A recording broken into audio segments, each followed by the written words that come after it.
ప్రవక్తల కొడుకులకి ప్రవక్తల భార్యలకు కూడా లభించలేదు సోదరులారా. యా అబతీ లిమా తఅబుదు మా లా యస్మఉ వలా యుబ్సిరు వలా యుగ్ని అన్క షయ్యా. ఇబ్రహీం అలైహిస్సలాం మొన్నే బక్రీద్ పండుగ జరిపాం కదా. విశ్వాసుల నాయకుడు, విశ్వాసుల తండ్రి లాంటి వాడు ఇబ్రహీం ఖలీలుల్లాహ్, అల్లాహ్ స్నేహితుడుగా పిలువబడ్డాడే. వాళ్ళ నాన్న హాజరుకు కూడా కలిమా లేదు, చంపేస్తాడు.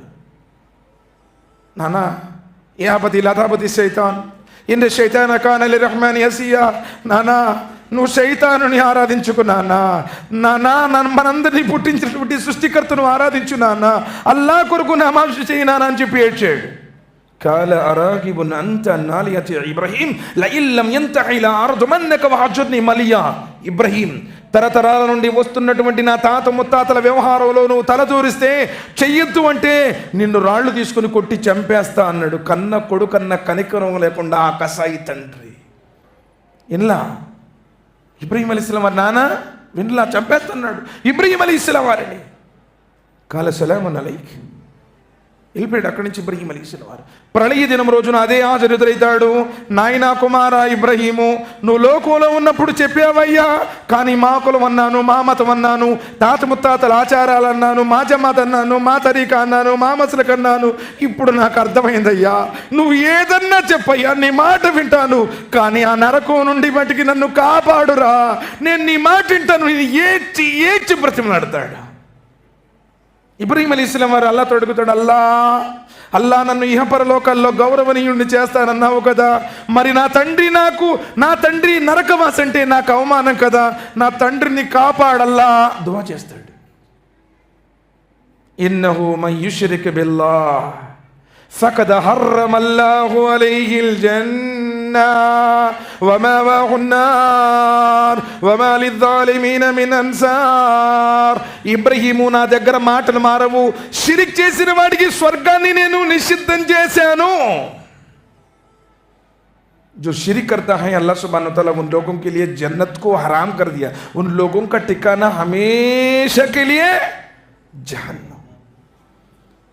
इब्राहिम ఖలీలుల్లాహ్, అల్లాహ్ స్నేహితుడు, మరి వాళ్ళ సొంత నాన్నకు నరకం. అప్పుడు అల్లాహ్ సుబ్హానహు వ తఆలా ఇబ్రహీం నీ కాళ్ళ వైపు చూడు అంటాడు. అక్కడ ఒక మలంలో తేలు లాంటి జంతువు ప్రాకుతూ ఉంటుంది. దైవదూతలు దాని కాళ్ళు పట్టుకుని నరకంలో వేస్తారు. ఇబ్రహీం అలైహిస్సలాం వారికి ఒక్కడికే అర్థమవుతుంది, అది ఏదో జంతువు కాదు, నా తండ్రి హాజరు అని. ప్రవక్త తండ్రికి హిదాయత్ లేదు, ఇక్కడ ముహమ్మద్ సల్లల్లాహు అలైహి వసల్లం వారి బాబాయికి హిదాయత్ లేదు. నూహ్ అలైహిస్సలాం జరబల్లాహు మసలల్లదీన కఫరు ఇమ్రాత నూహి వ ఇమ్రాత లూత్. అల్లాహ్ సుబ్హానహు వ తఆలా అవిశ్వాసుల విషయంలో నూహు భార్యని, లూతు భార్యని పేర్కొంటున్నాడు.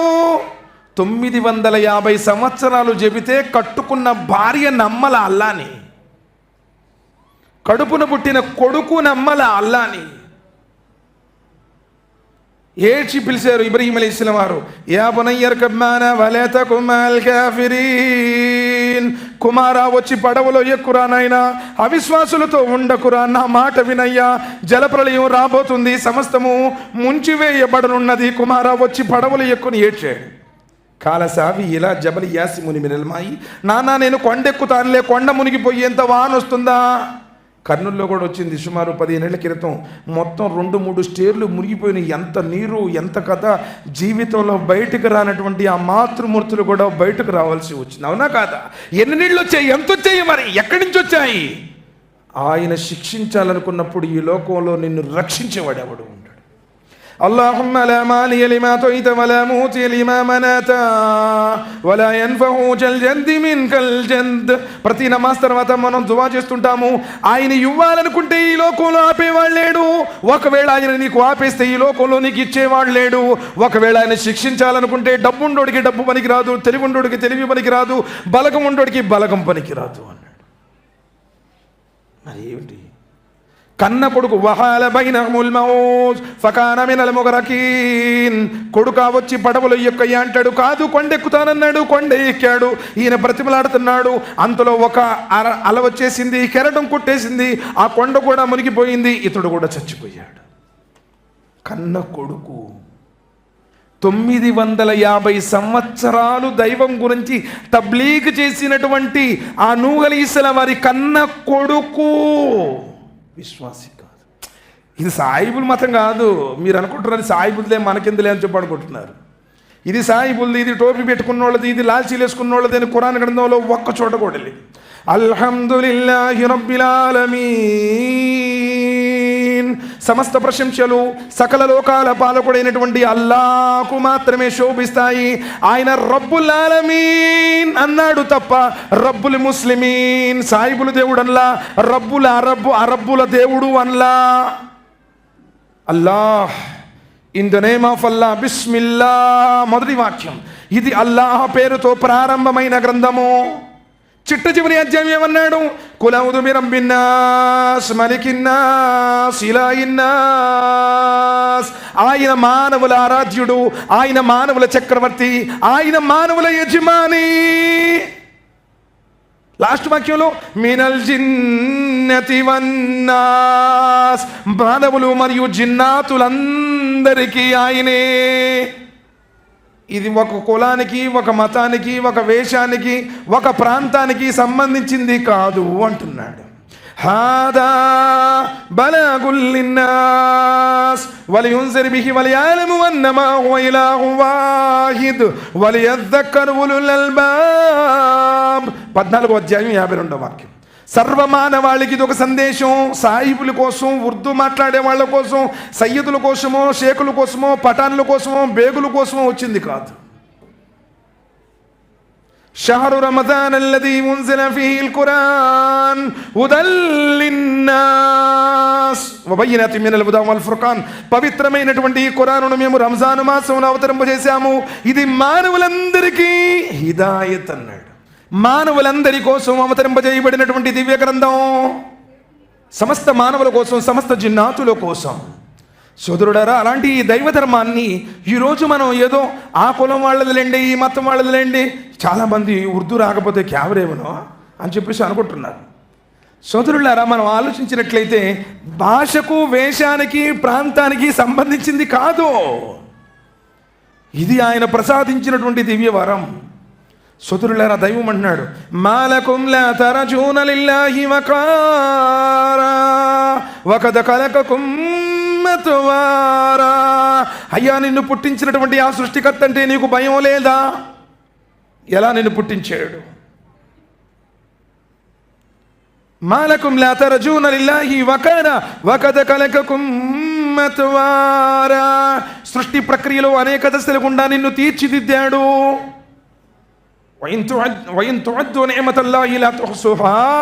ఆయన ప్రసాదించినటువంటి అనుగ్రహాలను నువ్వు ఎక్కించదనిస్తే లెక్కించలేవు.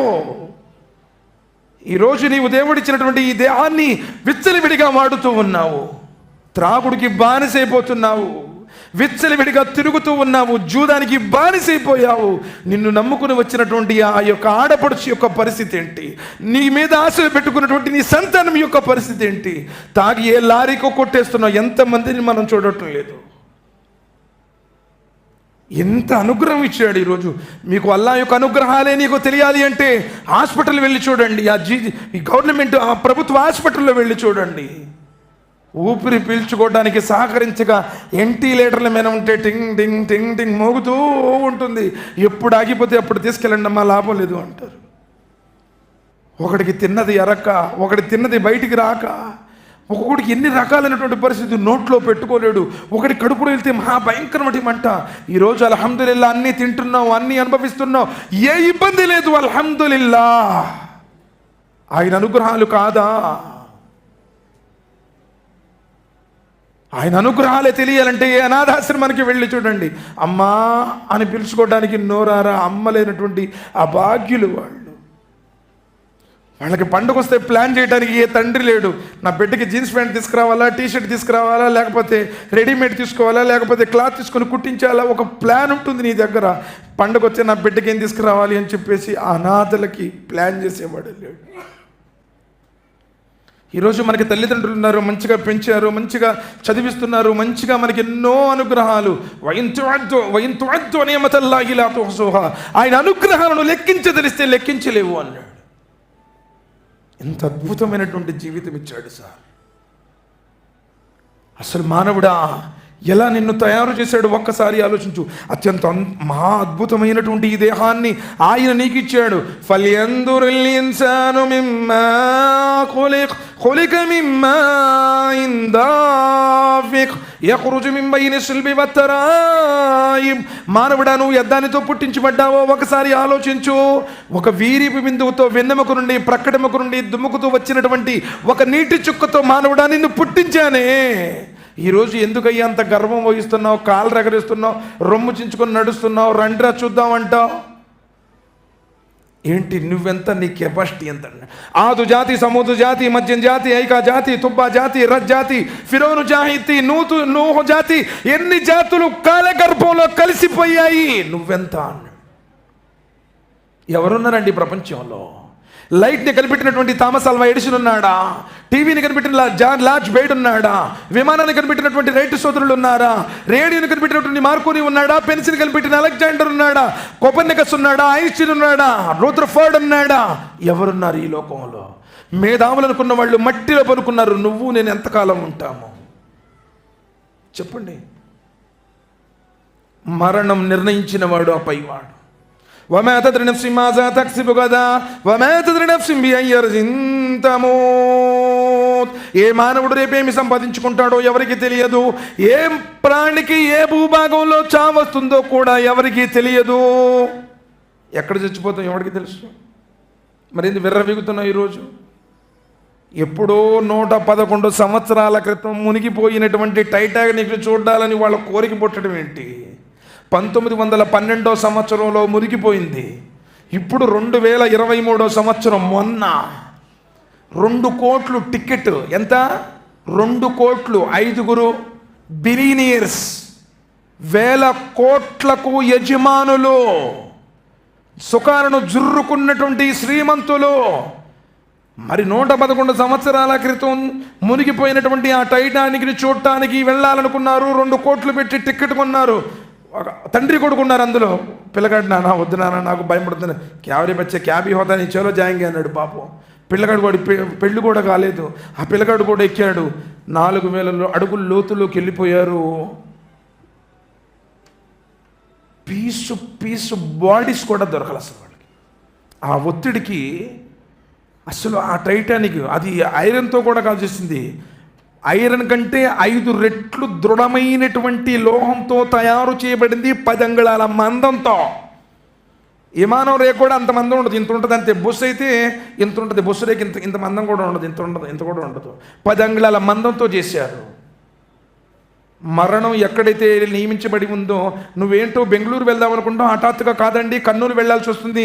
కర్నూలు వెళ్ళేటువంటి మార్గంలో నీకు మరణం ఉంది, నువ్వు వెళ్ళిపోతావు. నబీ సల్లల్లాహు అలైహి వసల్లం చెప్పారు, ఏ మనిషికి ఏ భూభాగంలో మరణం నిర్ణయించబడి ఉందో మనిషికి అటువైపు వెళ్ళే బుద్ధి పుడుతుంది, నువ్వు అక్కడికి వెళ్ళిపోతావు అంతే. మరి ఎక్కడో సుఖాలను అనుభవిస్తూ సుఖాలను జుర్రుకున్నటువంటి వాళ్ళకి దాన్ని చూడాలనుకోవటం ఏంటి? ఎందుకంటే మరణం వారికి ఎక్కడ లిఖితమయ్యింది కాబట్టి ప్రయాణం. మరి అలాంటి జీవితంలో ఏ రోజైనా నువ్వు సృష్టికర్త నిజంగా విశ్వసించావా? నీకు ఈ లోకం పిచ్చి, నీకు ఫోన్ పిచ్చి, 24 గంటల ఫోన్. నీకు నువ్వు అటు యూట్యూబ్లోకి వెళ్తే ఎన్ని గంటలు ఉంటావో తెలియదు, ఫేస్బుక్లో ఎన్ని రోజులు ఉంటావో తెలియదు. నాకు అన్ని వేల మంది స్నేహితులు ఉన్నారండి, మాట్లాడుకోవడానికి నీ దగ్గర ఎవరు లేరు. కట్టుకున్న భార్యతో మాట్లాడే టైం నీ దగ్గర లేదు. కడుపున పుట్టిన బిడ్డలకి ముచ్చట చెప్పుకునేటువంటి అవకాశం నీ దగ్గర లేదు. 24 గంటలు ఫోను. ఖురాన్ పారాయణం లేదు, అల్లా యొక్క నామస్మరణ. ప్రశాంతంగా నమాజ్ తర్వాత సుబ్హానల్లా అల్హమ్దులిల్లా అల్లాహు అక్బర్ 33 ఇప్పుడన్నా చేసావా? మసీదులో కూడా ఫోన్ ఆ రింగ్ టోన్ పెట్టుకుని వస్తావు. నువ్వు చెడిపోయింది కాక అంతనే చెడగొడతావు. ఆ పాపం మొత్తం నువ్వే బరాయిస్తావు. సోదరులరా, జ్ఞానంతో ఆలోచించండి. క్షణభంగురమైనటువంటి జీవితం. ఎవరు ఎప్పుడు ఏ విధంగా చనిపోతారో ఎవ్వడికి తెలియదు. ఆయన ఇచ్చినటువంటి ఈ మహా అనుగ్రహం ఇది. ఆయన అనుగ్రహం గురించి ఒక హదీస్ చెప్తాను చూడండి, దీన్ని బట్టి నీకు అర్థమైపోతుంది. ప్రవక్త ముహమ్మద్ సల్లల్లాహు అలైహి వసల్లం వారు గతించినటువంటి కాలంలో గతించినటువంటి ఒక మహాభక్తుడు గురించి చెప్తూ ఉన్నారు. ఒక వ్యక్తి పర్వత కనుమలో నివసించేటువంటి వాడు. అల్లాహ్ సుబ్హానహు వ తఆలా అతడికి ఆ పర్వతం మీద అన్ని సదుపాయాలను కలుగజేశాడు. ప్రవహించేటువంటి చల్లని నీటి ఊటలు కలిగినటువంటి కాలం ఉండేది, దానిమ్మ తోట ఉండేటువంటిది.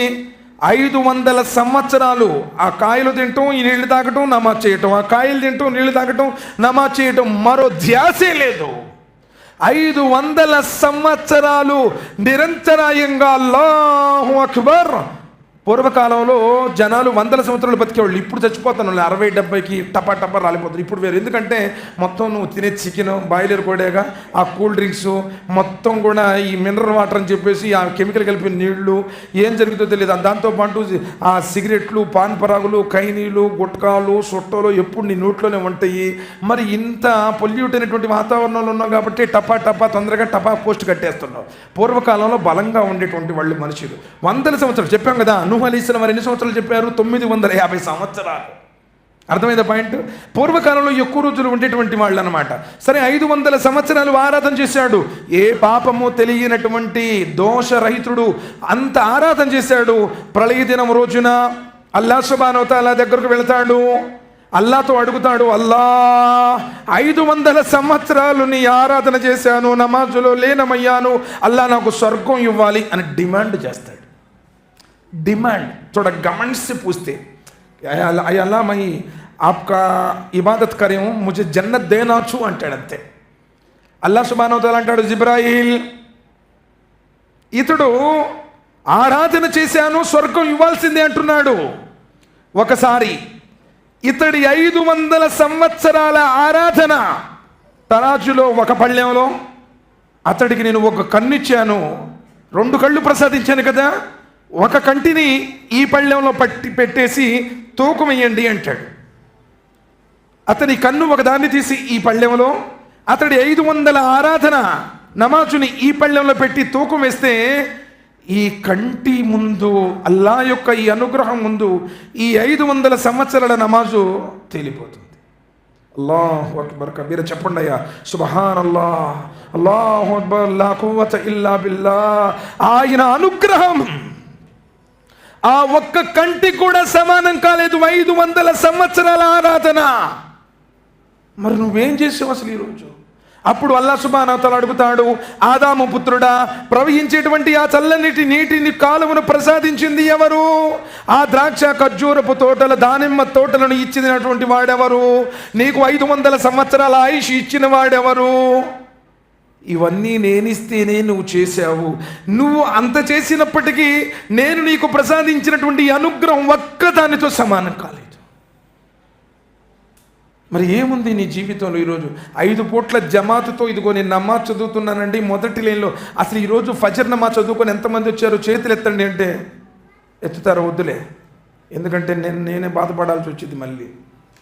అంటే నీ జీవితంలో నమాజే లేదు. ఏదో కులం కోసం వచ్చేవాళ్ళు చాలామంది ఉంటారు. అబ్బో ఆడికి పాపోతే మా పిల్లకి పెళ్లి చేయరేమో, చచ్చిపోతే జనాజనమా చదివించరేమో, ఆ కబరస్థాన్లో పెట్టనీరేమో, కులం కోసం వచ్చేవాళ్ళు చాలామంది ఉంటారు. నువ్వు కులం కోసం బతికితే కులం దక్కిద్ది, ఈ లోకం కోసం బతికితే ఈ లోకం దక్కిద్ది. అల్లాహ్ సుబ్హానహు వ తఆలా అనుగ్రహం మట్టికి నీకు లభించాడు. సోదరుల జ్ఞానంతో ఆలోచించాడు. అల్లదీ ఖలకల్ మౌత వల్ హయాత లియబ్లువకుమ్ అయ్యుకుమ్ అహ్సను అమలా వహువల్ అజీజుల్ గఫూర్. మానవుడా, నేను నీకు చావు బ్రతుకులు ఎందుకు పెట్టానంటే పరీక్షించడానికి.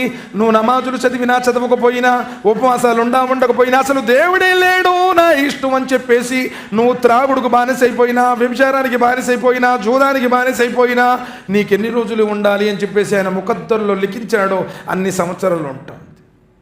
కానీ ఒకరోజు ఆయన దగ్గరకు నువ్వు వెళ్తావు, ప్రశ్నిస్తాడు. ఆ రోజున మంచాడు, యౌమ తకూను సమావు కల్ముహ్లి వతకూనుల్ జిబాలు కల్లిహ్ని వలా యస్అలు హమీమున్ హమీమా యుబస్సిరూనహుం యవద్దుల్ ముజ్రిమూన లౌ యఫ్తదీ మిన్ అదాబ్ యౌమైదిన్ బిబనీ వసాహిబతి వాఖీ. ఏ రోజునైతే ఆకాశం పగిలిపోయి ఎర్రని నూనె గానుగలా తయారైపోతుందో, పర్వతాలు ఏకిన దూది పింజల వలె ఎగిరిపోతాయో, ఆ ప్రళయ దినం రోజున స్నేహితులు కలుస్తారు, కానీ పట్టించుకోరు, పలకరించుకోరు, పరామర్శించుకోరు. యవద్దుల్ ముజ్రిమ్ యఫ్తదీ, ఆ రోజున ఈ ముజ్రిము, పాపాత్ముడు, దుర్మార్గుడు, నమాజులు ఎక్కొట్టినోడు, అల్లాను దూషించినోడు, ద్వేషించినోడు ఎవరైతే ఆయనకు సాటి కల్పించాడో వాడంటాడు, యౌమైదిన్ బిబనీ వసాహిబతి వాకి, అల్లా అల్లా ఆ నరకం నుంచి నన్ను కాపాడదానికి బదులుగా నా బిడ్డల్ని నరకం వేసేయల్లా నన్ను కాపాడు అంటాడు. ఎందుకు ఈరోజు నీకు నరకం కనపడుతోందా? وهم يسترقون فيها ربنا أخرجنا نعمل صالحا غير الذي كنا نعمل. అల్లా ఇప్పుడు నాకు బాగా మొత్తం కనపడుతుంది. స్వర్గ నరకాలు నిజమల్లా, తీర్పు దినం యథార్థమల్లా. లోకంలో మాకులం అనుకున్నాను, మామతం అనుకున్నాను, అక్కడికి వెళ్తే పిల్లలు పుట్టారు, ఇక్కడ పోతే రోగాలు తగ్గినాయి, అక్కడ పోతే నాకు కలిసి వచ్చింది అనుకున్నాను. అల్లా ఇప్పుడు నాకు అర్థమైంది, నువ్వు ఒక్కడవే అల్లా. నన్ను లోకంలోనికి పంపించయ్యా, నమాజులు చదువుతాను, ఉపవాసాలు ఉంటాను, ఖురాన్ పారాయణం చేస్తాను. అల్లా ఒక్కడే ప్రవక్త, ఒక్కడే ధర్మం, ఒక్కడే ధర్మాన్ని ఆచరిస్తాను అని ఏడ్చి కొరుక్కుని అడుస్తాడు. అల్లా సుబ్హానహు వ తఆలా అంటున్నాడు, అవకాశం లేదు. గుణపాఠం నేర్చుకోదలిసిన వాడు గుణపాఠం నేర్చుకోవడానికి తగినంత ఆయుష్ ఇవ్వలేదా? ఇచ్చాడు. నువ్వేం చేశావు? పిల్లగాడిని ఎలా చదివించాలి, వ్యాపారాన్ని ఎలా డెవలప్ చేయాలి, ఏ విధంగా నేను పడినట్టు నా పిల్లగాడు కష్టం పడకూడదు, నీవు నీ శరీరం కోసం, ఈ లోకం కోసం ఎట్లా ఫ్లాట్లు బిజినెస్ చేయాలి, ఎట్లా నేను ఇంకో రకంగా డెవలప్ కావాలి, సుఖంగా ఉండాలి, ఎండలో పని చేయకూడదు, ఏ విధంగా నేను అభివృద్ధి కావాలి అని చెప్పి లోకం కోసమే ఆలోచించావు. తిరిగి మరలా నిన్ను లోకంలోనికి పంపించను అన్నాడు. ولو ترى يجي المجرمون ناكسوا رؤوسهم عند ربهم ربنا بصرنا وسمعنا فرضينا نعمل صالحا إنا موقنون. అల్లా ఒక్కసారి పంపించల్లా, ఒక్కసారి పంపించల్లా. అల్లా నేను నమాజులు చేస్తానల్లా, అల్లా నేను షిరిక్ చేయనల్లా, అల్లా బిద్దతులు చనిపోనల్లా, మా తాత ముత్తాతల విధానాన్ని ఆచరించనల్లా, ఖురాన్ హదీస్ ప్రకారం జీవిస్తానల్లా. ఏడ్చి ఏడ్చి అడుగుతాడు. అల్లా అంటాడు, కల్లా ఇన్నహా లదా నజాత లిషవా తదఉ మన్ అదబర వతవల్లా. అసంభవం, తిరిగి మరలా నిన్ను లోకంలోనికి పంపను. కాబట్టి సోదరులారా, అల్లా యొక్క అనుగ్రహం, ఆయన ఆకాశాన్ని ఆధారాలు లేకుండా నిలబెట్టాడు.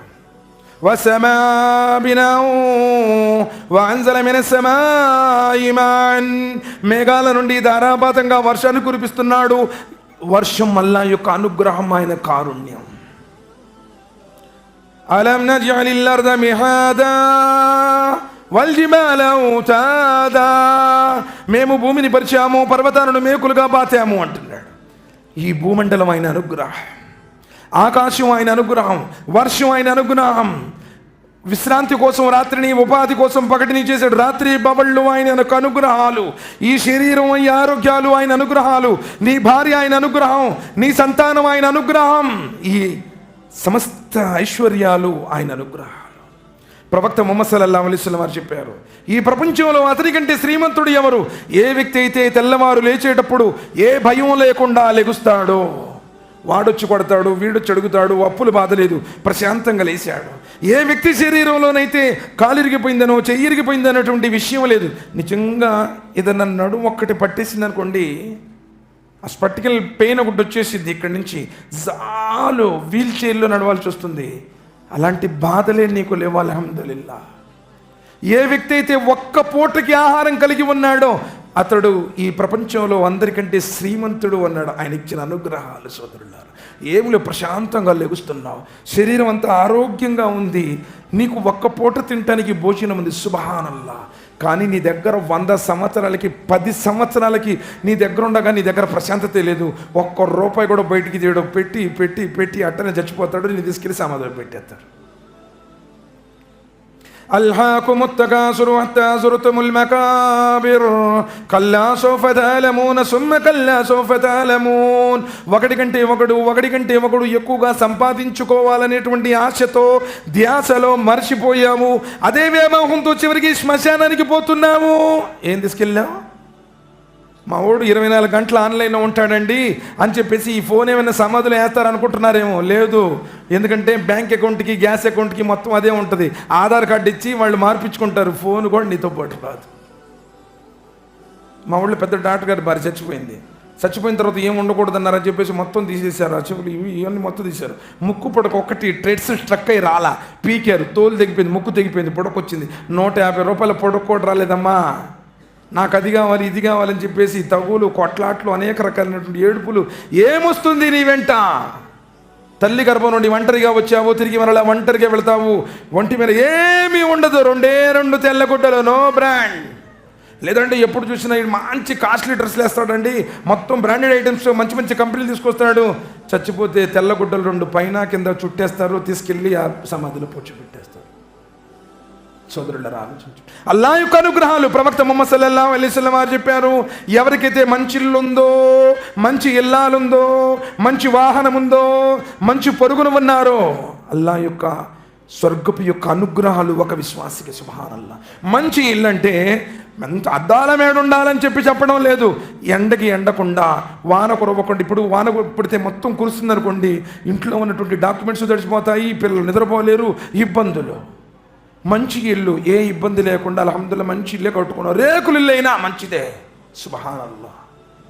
మంచి ఇల్లాలు ప్రపంచంలో 100 సమస్యలు ఉన్నాయి. ఇంటికి పోగానే అస్సలాము అలైకుం వరహ్మతుల్లాహి వబరకాతు, ఏమండి అన్నం పెట్టానా, ఏంది, ఏదైనా ఇబ్బంది ఉంటే చెప్పండి అని సేవ చేసేటువంటి భార్య ఉందనుకోండి, ప్రపంచంలో ఉన్న సమస్యలన్నీ మర్చిపోతాడు. బాగానే ఏం తీసుకొచ్చా అందనుకోండి, ఈడు కొండ కోపం అక్కడ బయట మొత్తం అనుభవించుంటాడు, ఆ కోపం మొత్తం ఇక్కడ చూపిస్తాడు. అదొక పంచాయతీ. అవునా కాదు? భార్యాభర్తల అనుబంధం గురించి సుబ్హానల్లాహ్ ఎన్ని హదీసులు ఉన్నాయ్యా. నబీ సల్లల్లాహు అలైహి వసల్లం వారు చెప్పారు, నా జీవితంలో ఏనాడు నా ఏ భార్యను కొట్టలేదు. మీరు కూడా నిజంగా అల్లాహ్ దృష్టిలో మంచివాళ్ళైతే నీ భార్యను కొట్టకమా. నబీ సల్లల్లాహు అలైహి వసల్లం కొట్టలా. ఆయిషామేనా రదియల్లాహు తఆలా అన్హా అంత పెద్ద అభాండం పడినటువంటి రోజునే ఒక్క మాటల నబీ సల్లల్లాహు అలైహి వసల్లం వారు కొట్టలేదు. చీటికి కూరలో కారం ఎక్కువైతే కొడతావా, ఉప్పు ఎక్కువైతే కొడతావా? నీ ప్రతాపం ఎవరి మీద? ఆ బలహీనురాలి మీద చూపించేది. 20 సంవత్సరాలు పెంచి అపురూపంగా నా అల్లుడు టాపీ మేస్త్రి, నా అల్లుడు కార్పెంటరో ప్లంబరో, ఈడు అక్కడ జాబు చేస్తున్నాడని చెప్పేసి నమ్మిస్తే, నువ్వు తాగుబోతుడివైతే నా భర్త వస్తాడు అని ఎదురు చూస్తే నువ్వు వచ్చేటప్పుడు దేని కింద పడతావో తెలియదు. వచ్చిన తర్వాత ఏమో ఇంట్లో ఆమెన నీ వేరే ప్రతాపం చూపిస్తే ఆ అభాగ్యురాలు ఎక్కడికి పోవాలి? ఆలోచించు. నబీ సల్లల్లాహు అలైహి వసల్లం చెప్పారు, భార్య దృష్టిలో మంచివాడైన వాడే అల్లాహ్ దృష్టిలో కూడా మంచివాడు అన్నారు. కాబట్టి మంచి భార్య బాగా అందంగా ఉండాలి, స్లిమ్గా ఉండాలి. 0 సైజ్ అంటే ఏం చేసుకుంటావాయా? నబీ సల్లల్లాహు అలైహి వసల్లం చెప్పారు, ఆరోగ్యవంతురాలైనటువంటి ధర్మపారాయణురాల్ని చేసుకోండి అన్నారు. ధనం చూడకండి, వంశం చూడకండి, అందం చూడకండి, దీన్దారా కాదా ఇది చూసి చేసుకోండి అన్నారు. కాబట్టి మంచి ఇల్లాలు. 3ది మంచి వాహనం, ఎక్కడికి వెళ్ళి ఇబ్బంది పెట్టదు. వీడు బండి బయటికి తీసాడా తుస్సని గాలిపోద్ది, ఇంకంతే. వాడు పంచర్ వేయించుకోవడం, చెమటలు కారిపోతుంటే యాడికో వెళ్దాం అనుకుంటాడు, టైం అయిపోద్ది, ఇస్తిమా దువా కూడా అయిపోద్ది, వెళ్ళిపోతాడు. మంచి వాహనం కూడా ఏది పడితే తీసుకో. తక్కువ కొత్తదని ఒకడు ఏం చేస్తాడంటే అది ఇంజిన్ స్టార్ట్ కాదు, ఆడిపోతే అక్కడ బ్రేక్ ఫెయిల్ అయిపోద్ది, లేకపోతేనేమో ఈ చైన్ తెగిపోద్ది, ఏడిపిచ్చిద్ది. అలాంటి వాహనం గురించి కూడా నబీ సల్లల్లాహు అలైహి వసల్లం చెప్పారు, అలాంటి వాహనాలు తీసుకోవద్దన్నారు. మంచి వాహనం కాస్ట్గా రాయల్ ఎన్ఫీల్డ్ బుల్లెట్ కొనాలని చెప్పాలా, ఉన్నది మంచిదని తీసుకోవాలి. ఓకేనా? మంచి వాహనం, మంచి ఇరుగు పొరుగు. ఎక్కడైనా ఇల్లు తీసుకోవాలనుకుంటే, ఇల్లు కట్టుకోవాలనుకుంటే చుట్టుపక్కల ఉండి తాగుపోతాడా, తిరుగుపోతాడా, వాడు దొంగతనం చేసేవాడంటే వాడితో నిద్ర పట్టదు. ఎందుకంటే వాడు వచ్చిన కానించి గొడవ పెట్టుకుంటుంటాడు, లేకపోతే వాడు గొడవ చేస్తుంటే మనకు నిద్ర పడుతుంది ఇక్కడ. కాబట్టి ఇరుగు పొరుగు కూడా మంచి చూడండి. అల్లాహ్ యొక్క అనుగ్రహాలు ఇవన్నీ కూడా. సోదరులారా, ఇస్లాం అంటే పైన టోపియో లేకపోతే ఈ కింద పొడుగైనటువంటి మోకాల కింద తీసుకునే లాల్చియో కాదు, నువ్వు మాట్లాడే భాష కాదు, నువ్వు పుట్టిన కులం కాదు, నువ్వు పుట్టిన దేశము కాదు. నువ్వు ఎక్కడ పుట్టినా ఎక్కడ పెరిగినా నన్ను పుట్టించినటువంటి నా స్వామి ఒకడున్నాడు, ఆయన చూస్తున్నాడు. నేను చచ్చిపోయిన తర్వాత ఆయన దగ్గరికి వెళ్ళాలి. ఆయన తరపు నుంచి ఈ లోకంలోకి వచ్చిన చివరి ప్రవక్త ముహమ్మద్ సల్లల్లాహు అలైహి వసల్లం వారు అని చెప్పేసి విశ్వసించి ఆయన ఆదేశాల ప్రకారం ముహమ్మద్ సల్లల్లాహు అలైహి వసల్లం వారు అడుగుజాడలో నడిస్తే స్వర్గం అన్నాడు. కాబట్టి సోదరులారా, సోదరిమణులారా, ఉత్తమ ఇల్లాలు ఎవరు? నా సమయం కూడా అయిపోయింది, 9:30 అవుతుంది. ఉత్తమ ఇల్లాలంటే ఎవరంటే నబీ సల్లల్లాహు అలైహి వసల్లం చెప్పారు, ఏ స్త్రీ అయితే 5 పూట్ల నమాజ్ చదువుతుందో, నీ ఇష్టం వచ్చినప్పుడు నమాజ్ చదవటం కాదు. ఒక్కొక్క ఆమె వారానికి జుమ్మాకు చదివిందంటే మళ్ళీ జుమ్మా, ఒక్కొక్క ఆమె ఇంకొక ఆమె దూరం క్యాండిడేట్ ఉంది, రంజాన్ వచ్చిందంటే మళ్ళీ రంజాన్కే. ఒకడు అన్నాడంట, పాప ఇట్టని ఇక తక్కువ జ్ఞానం ఉండే భక్తుడు, భయ్ తుమ్మే నమాజ్ పడితే కేవంటే మై 5 వక్తు పడుతాం బా అన్నాడు, 5 పూట్ల చదువుతానంట. మరి నువ్వు చదువుతావు అంటే మై జుమాకి జుమా పడతా అన్నాడు. వామ్ము అదేం కొత్త నమాజ్ ఏమని చెప్పేసి అనుకోండి, వీడికి ఉర్దూ రాదు కదా, వీడేమో కూడా చెప్పాడు, ఆట్కి కాట్కి తీసుకో సాట్కి నమాజ్ పడతాం అన్నాడంట. ఓమ్ము ఇది ఇంకా పెద్ద నమాజ్ కావాలా? ఇప్పుడు మనకి ఫజరు, జోహరం, అస్రం, మగరిబ్, ఇషానే ఉంది కదా, ఆట్కి కాట్కి తీసుకో సాట్కి అంటే ఇంక పెద్ద నమాజ్ ఏమో అని చెప్పేసి వాడు అనుకున్నాడు. ఆట్ అంటే ఏంటంటే శుక్రవారం ఒక్కరోజు మసీదులో కనపడతాడు. కాట్ అంటే ఎవరైనా చచ్చిపోతే ఆ జనాజా మంచం మోయటానికి వస్తాడు. 360 కంటే బక్రీదుకో రంజాన్కో కనపడతాడంట, మధ్యలో రాడు. ఇది లేదు ఇస్లాం. 5 పూట్ల నమాజు, ఏ పరిస్థితుల్లో ఉన్నా సరే, ఏ స్త్రీ అయితే 5 పూట్ల నమాజ్, నువ్వు బానింతరారు, పసిపిల్లగాడు పాస్ పోసాడు, ఏదో పావు గంట అరగంట లేట్ అయితే అది వేరే విషయం. 5 పూటల నమాజు చదివేటువంటి స్త్రీ, రంజాన్ మాసంలో ఉపవాసాలు పాటించే స్త్రీ, తన భర్తకు విధేయత చూపే స్త్రీ, భర్త అవునంటే అవును, కాదంటే కాదు, భర్తకి ఎదురు తిరిగి భర్త అన్నమాట అంటే అని మేము వారానికి ఒకసారి అక్కడ మటన్ బిర్యానీ తినేవాళ్ళం, నెలకోసారి మేము అటు పోయి వస్తాము, ఎటు కుదరు. భర్త అడవిలో ఉంటే అడవిలో ఉండాలి, ఎడారిలో ఉంటే ఎడారిలో ఉండాలి. భర్త పచ్చడి పెట్టిన తినాలి, పంచపక్ష పరిమాణాలు పెట్టిన తినాలి. భర్తకు విధేయత. భార్యకు స్వర్గమైన నరకమైన భర్త అన్నారు. భర్త ఇష్టపడేటువంటి స్థితిలో చనిపోతే భార్య స్వర్గానికి వెళుతుంది, భర్తను ఏడ్పించే స్త్రీ నరకానికి పోతుంది. భర్తకు విధేయత చూపే స్త్రీ, తర్వాత చివరిలో తన శీలాన్ని కాపాడుకునే స్త్రీ. భర్త హాజరీలో గైర్ హాజరీలో తన శీలాన్ని కాపాడుకుంటూ ఏ స్త్రీ అయితే ఉత్తమంగా నడుస్తుందో, నబీ సల్లల్లాహు అలైహి వసల్లం చెప్పారు, స్వర్గానికి 8 ద్వారాలు ఉన్నాయి. ఈ 8 ద్వారాల్లో గుండా ఆమె ఏ ద్వారం గుండానే సరే స్వర్గంలో ప్రవేశించవచ్చు అని చెప్పారు. ఆ అదృష్టం కేవలంగా స్త్రీ మాతృమూర్తులకు ఇవ్వబడింది. కాబట్టి అమ్మ 5 పూట్ల నమాజ్ చదవండి, ఉపవాసాలు ఉండండి, భర్తకు విధేయత చూపండి, మరియు మీ యొక్క శీలాన్ని, మీ యొక్క నడవడికను సక్రమం చేసుకోండి, స్వర్గంలో ప్రవేశించవచ్చు. నేను అల్లాహ్తో దువా చేస్తున్నాను, అల్లాహ్ ఎవరైతే ఈ సమావేశానికి ఏర్పాటు చేశారో ఈ డోన్ పట్టణ వాసులందరిపై నీ కారుణ్య అమృతాన్ని కురిపించు వల్ల, ఈ మస్జిద్ కమిటీ మీద కూడా, ఈ మస్జిద్ మెంబర్ల మీద కూడా నీ యొక్క కారుణ్యాన్ని కురిపించు వల్ల, వీరి పాపాలని మన్నించు వల్ల, వీరి కర్మలను స్వీకరించు వల్ల ఎవరైతే ఇస్తిమాలో పాల్గొన్నారో, స్త్రీలు, పురుషులు, పిల్లలు, పెద్దలు, వృద్ధులు, అల్లా మా అందరి పాపాలని మన్నించు వల్ల, అల్లా మా రాకపోకల్ని స్వీకరించు వల్ల దీన్ని మా కోసం సదకాయే జారియా చేయవల్ల, రియాకారి నుండి మమ్మల్ని కాపాడు వల్ల, సమాజంలో ఉన్నటువంటి బిదాతులను, షిరిక్లను, కాల్పానికి సిద్ధాంతాలను, మూఢ నమ్మకాల నుండి అల్లా మమ్మల్ని అందరినీ కాపాడు వల్ల, బ్రతుకున్నంతకాలం ఖురాన్ ప్రకారం, హదీస్ ప్రకారం, నీ ప్రవక్త సాంప్రదాయం ప్రకారం జీవించే భాగ్యాన్ని ప్రసాదించు వల్ల మమ్మల్ని అందరినీ సమాధి బాధల నుండి కాపాడు వల్ల, పులిసిరాతిని క్షణికమైన వేగంతో దాటే భాగ్యాన్ని ప్రసాదించు వల్ల మమ్మల్ని అందరినీ నరకమైనటువంటి అగ్నిగుండం నుండి కాపాడు వల్ల ప్రళయ దిన రోజున నీ ప్రవక్త ముహమ్మద్ సల్లల్లాహు అలైహి వసల్లం వారి చేతుల మీదుగా కౌసర్ జలాన్ని తాగేటువంటి భాగ్యాన్ని ప్రసాదించు వల్ల మేమందరం కూడా నీ ప్రవక్త ముహమ్మద్ సల్లల్లాహు అలైహి వసల్లంతో పాటు జన్నతుల్ ఫిర్దౌస్లో ఉండేటువంటి భాగ్యాన్ని ప్రసాదించు వల్ల మా భార్య బిడ్డలతో పాటు మేమందరం స్వర్గంలో ప్రవేశించి అల్లా నిన్ను సందర్శించి ఉన్నటువంటి సౌభాగ్యాన్ని ప్రసాదించు వల్ల ప్రపంచంలో ఉన్నటువంటి విశ్వాసులందరి పాపాలని మన్నించు అల్లా అవిశ్వాసుల కుతంత్రాల నుంచి కాపాడు మేమందరం అన్నదమ్ముల వేళ జీవించినటువంటి భాగ్యాన్ని ప్రసాదించు సమస్త మానవ జాతికి నిన్ను గుర్తించేటువంటి అదృష్టాన్ని ప్రసాదించు నీ అనుగ్రహాలకు కృతజ్ఞతలు తెలిపి అల్లా నీ ప్రవక్త ముహమ్మద్ సల్లల్లాహు అలైహి వసల్లం వారి జీవితం ప్రకారం ఆచరించే సౌభాగ్యాన్ని ప్రసాదించు, ఇహపర సాఫల్యాన్ని ప్రసాదించు. అల్లా అతి శ్రేష్టమైనటువంటి నీ దైవతుల సమావేశంలో మమ్మ గురించి ప్రస్తావించు. ఆమీన్ సుమ్మా ఆమీన్. సుబ్హాన రబ్బిక రబ్బిల్ ఇజ్జతి అమ్మా యసిఫూన్. అస్సలాము అలల్ ముర్సలీన్ వల్హమ్దులిల్లాహి రబ్బిల్ ఆలమీన్. ఆమీన్. అస్సలాము అలైకుం వరహ్మతుల్లాహి వబరకాతుహు.